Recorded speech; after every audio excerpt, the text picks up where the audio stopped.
What's up, everybody? Welcome back to Laced with Dreams. Good morning, good afternoon, good evening, whatever, wherever you are. I hope that if you're watching this, you're having a good day and that things are going well for you and that you're doing all right. I want to preface today's video with an important statement, a disclaimer, okay? I am not an expert.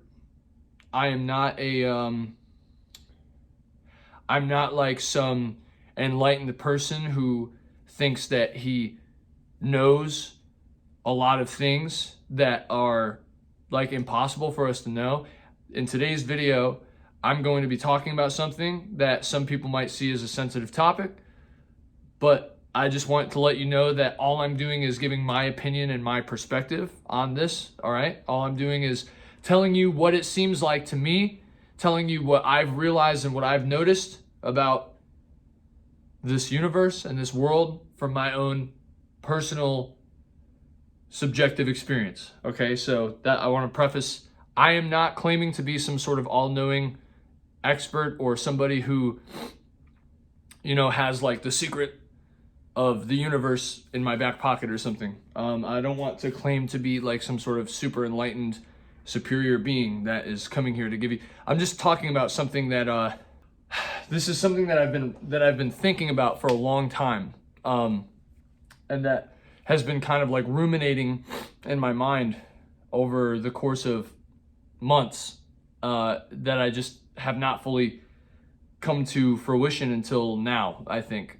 So today I'm going to be talking about Jesus Christ. I'm going to be talking about Jesus Christ.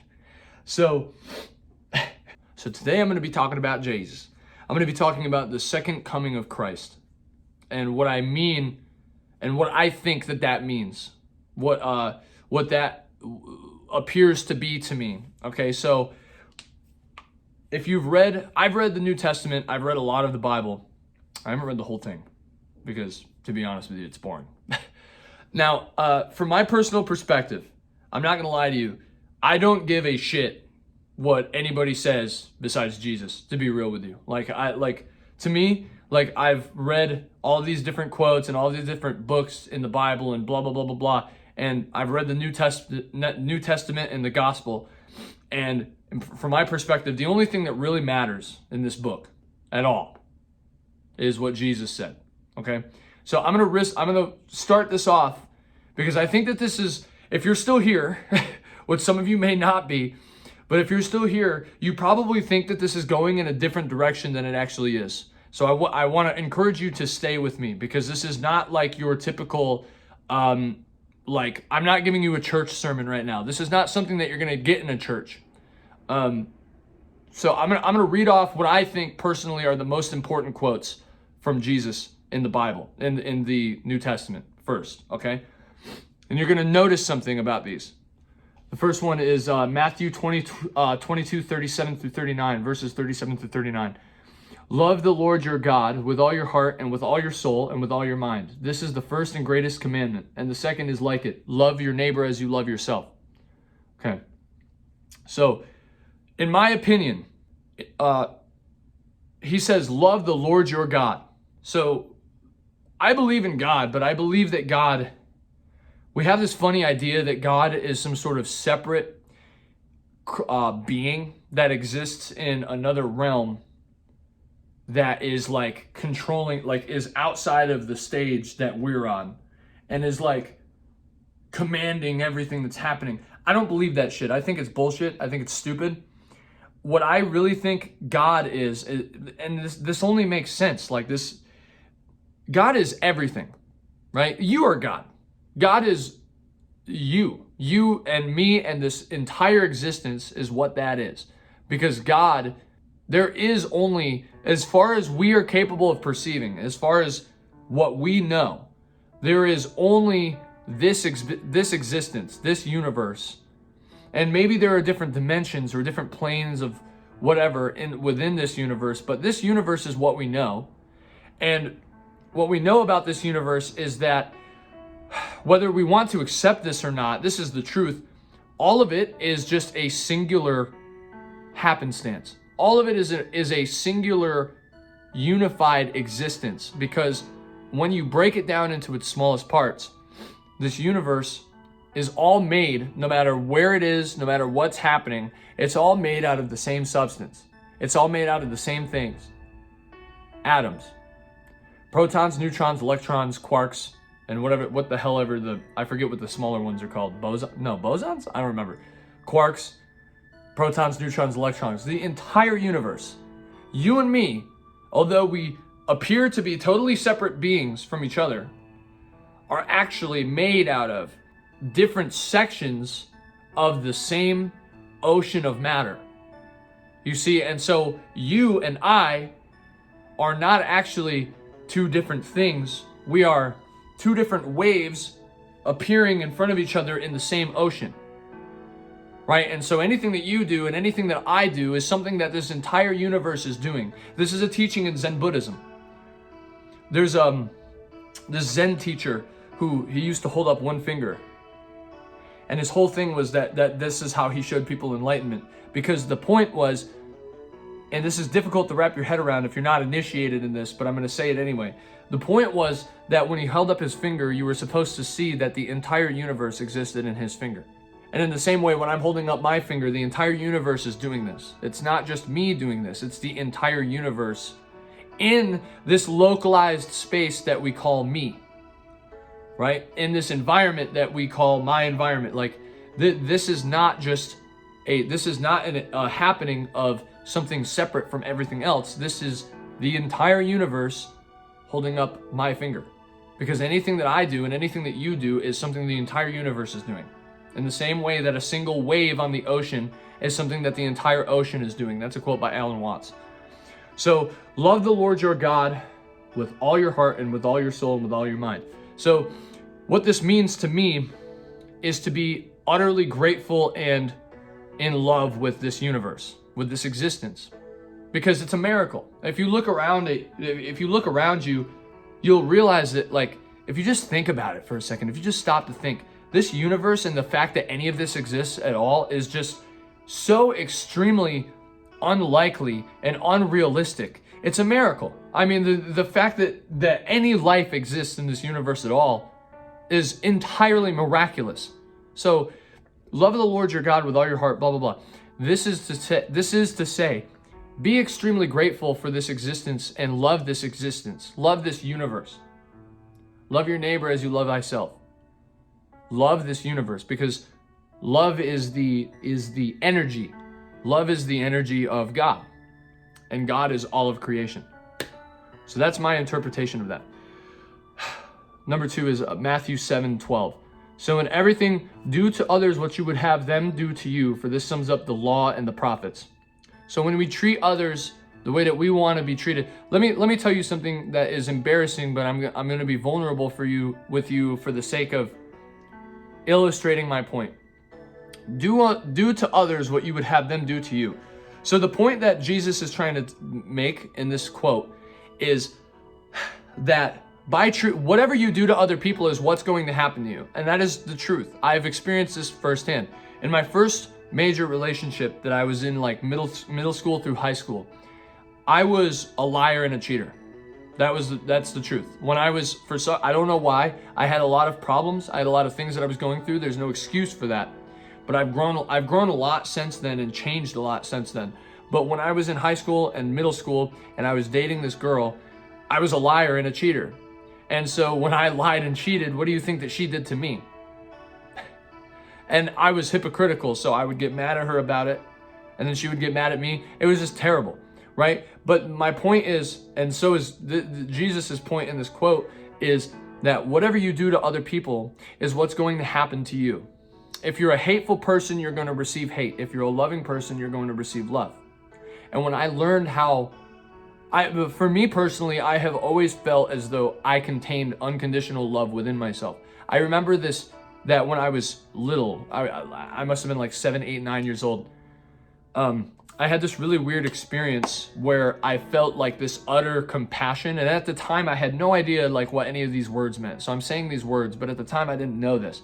I had this like feeling. I remember breaking down crying, and my parents were like asking me what was wrong.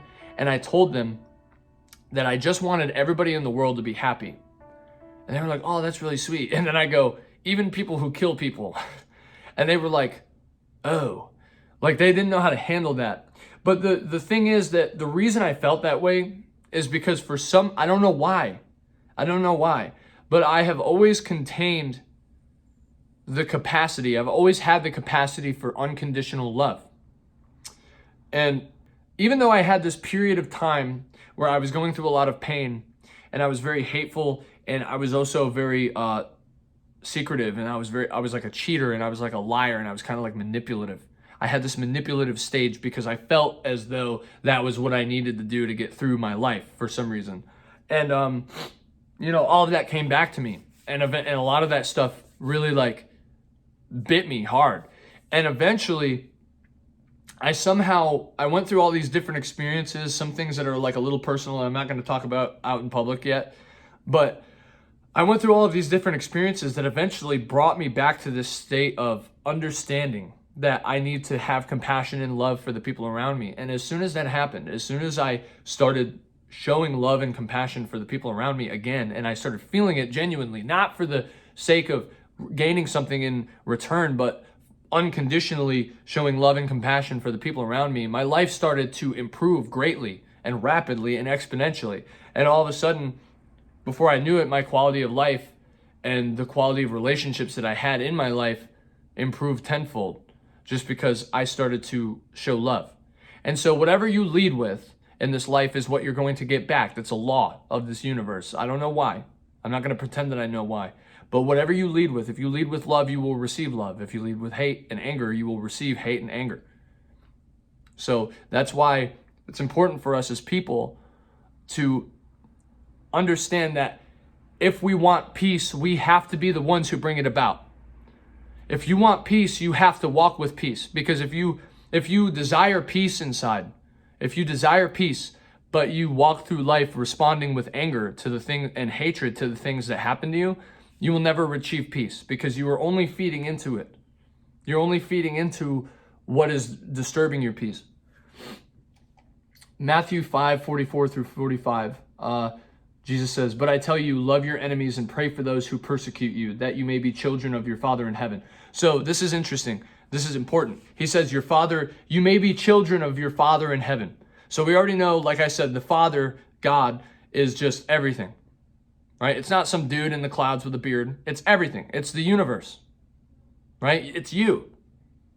Okay. So I want to state that I don't have I'm not necessarily a Christian. And I'm not saying I don't have this moral code in my head that says, oh, I have to do right unto God. Like, there's no authority over you. Not in the way that it has been portrayed to you. And if you listen to the things that Jesus actually said in the Bible, you understand this. There's no authority over top of you that's dictating you. Because it is you. This universe is you. But I tell you, love your enemies and pray for those who persecute you, that you may be children of your Father in heaven. So he also says, I don't have this quote written down, but Jesus says that the kingdom of heaven is within you. The kingdom of heaven is within you. There's also a part of Matthew that says the same power that rose Jesus from the dead is the same power that rose Christ from the dead dwells within you.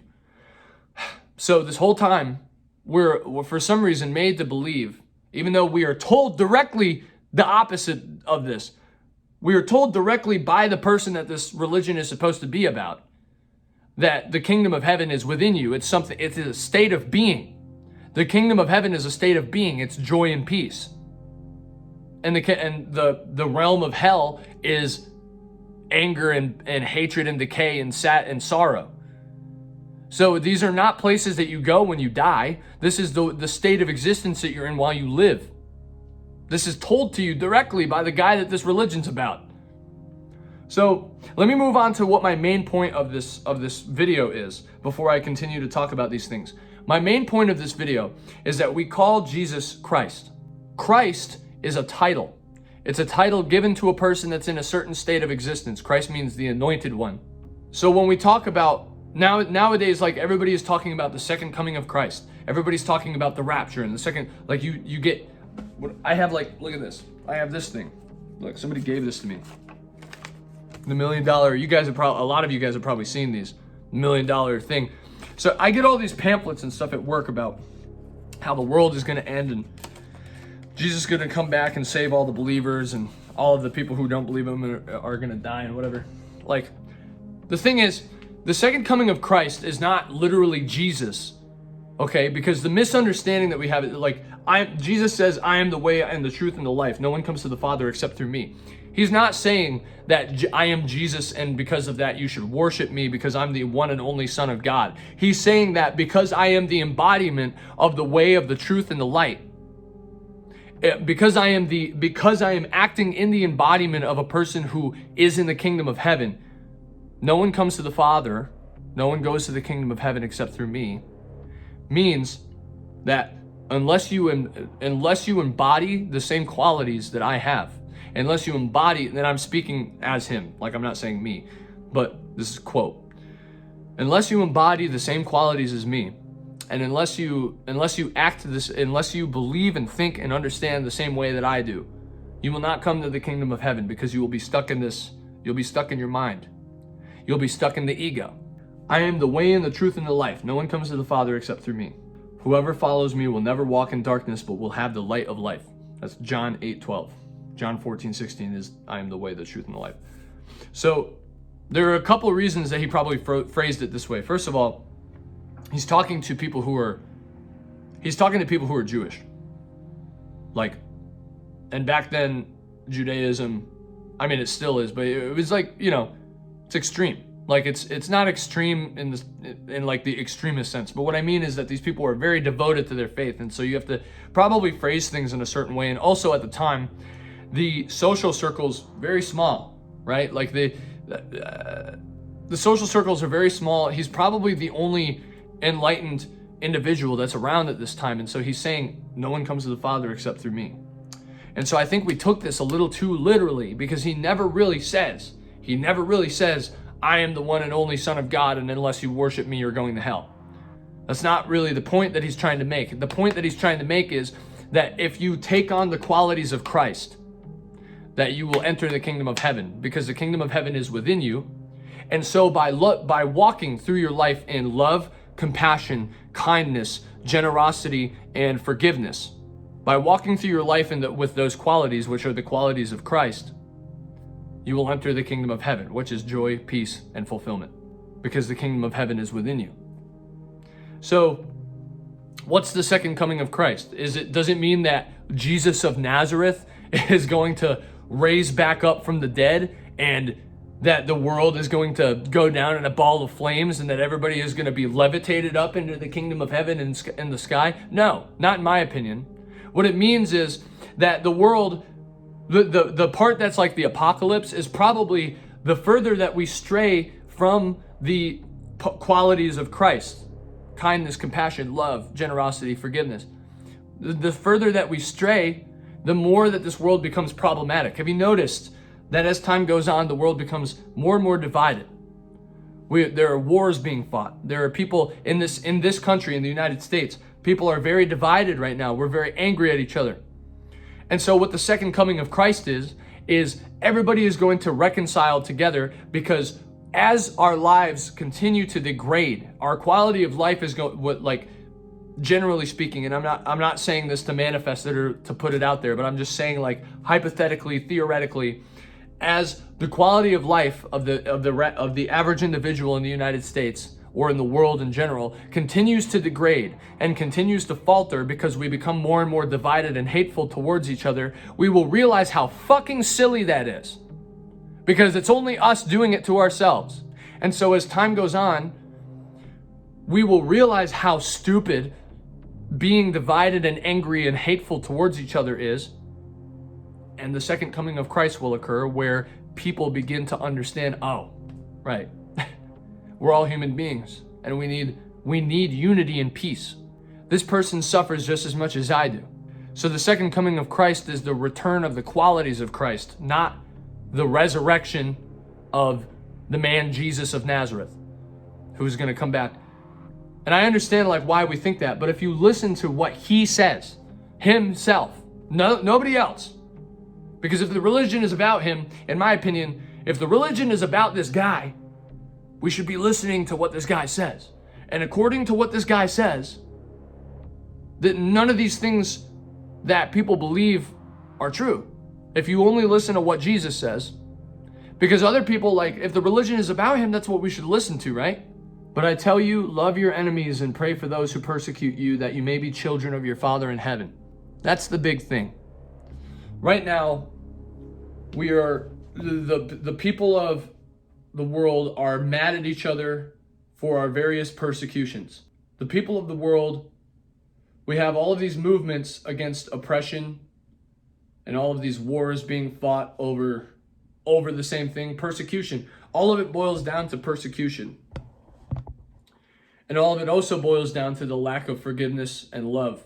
So when we finally decide that we are going to put down our arms in response to, if you come to me with hatred and anger and violence, when I and everybody else finally decides to instead respond with compassion and forgiveness, that is when the second coming of Christ will happen.